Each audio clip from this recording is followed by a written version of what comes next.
Welcome to Amazing People number 7. I'm here with the amazing Chris Miles. I say he's amazing because he has traveled the world. He's a genius. He knows a little bit about everything and a lot about architecture. He is an architect, and he's one of my good friends that I met at Toastmasters. And we're going to talk about his life, his travels, his ideas, and whatever else we want to talk about in the scope of this interview. It's not scripted. We're just going to go with the flow. Absolutely. Well, thank you, Jay. And welcome to Golfside Drive, which has been my home for 40 years. And in that time, it's been modified. Basically, we've grown 2 children here, and today they're in the outer world, one living in New York, and with a 2-year-old baby. And the other one has about a 1.5-year-old baby. And my wife and I basically probably stay here until it's time to go into some old person's home or something. It's a beautiful house, and it has a sort of a classical, to my eye, architecture. Yeah, it's very much, I mean, the interior is, it's a Californian wood frame house, but the interior is European. And particularly in the kitchen, which is sort of Provençal, and that's the way that we like it. So it's basically full of quite a lot of antiques, and these antiques all came from England. We've got a Napoleonic officer's travelling case, which actually travelled with the French army during the time of Napoleon. And a couple of chairs, or rocking chairs, are from 1890, and they're rather special. They will kill you if you sit in them, but they're quite fun. And around you see a lot of books.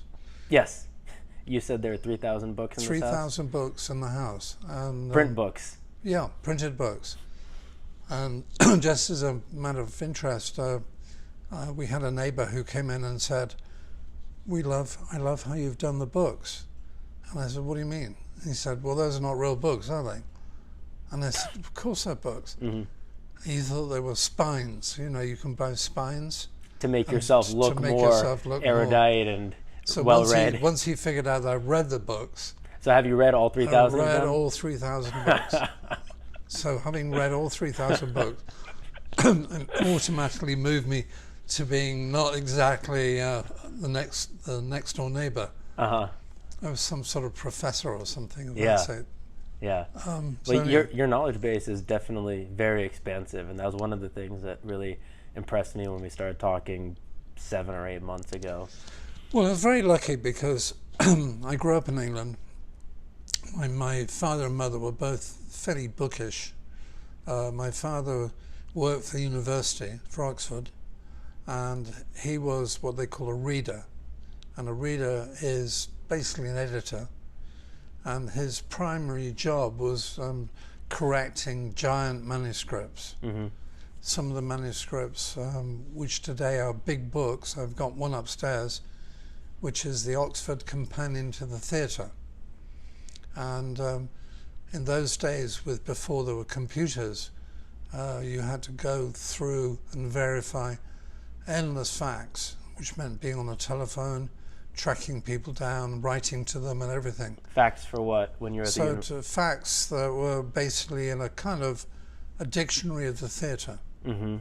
Okay. So they're called anthology, and basically everything you've always wanted to know about the theatre, but been too afraid to ask.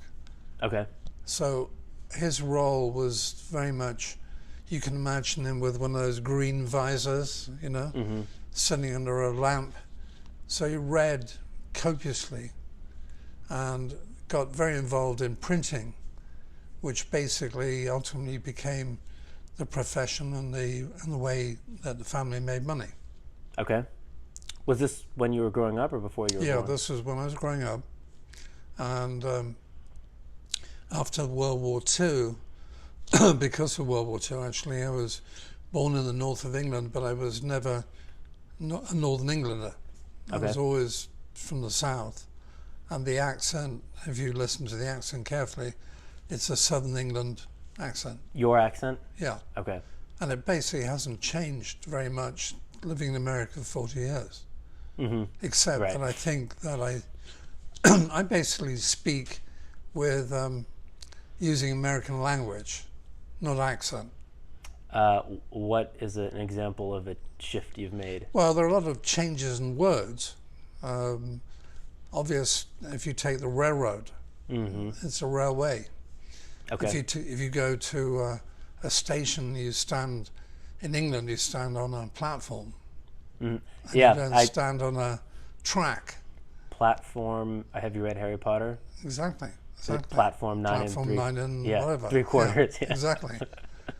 So, The word makes sense when you translate it over, but an American would never think to say that word. well, that's true. And I mean, basically, there are still English words in American that are fundamentally much older than they are in England. When they came here, in the 18th century, and basically they stuck. So people wear hose, for example, whereas in England you wear something else. And where women, for example, put a ladder in their tights. Okay, well, it's a different kind of use of language. And I think if I go back to England, people know that I'm not from England anymore.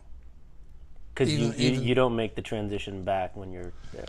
No, you don't really make the transition. It's not quick enough Okay. to make the transition. So effectively, you are speaking American with an English accent.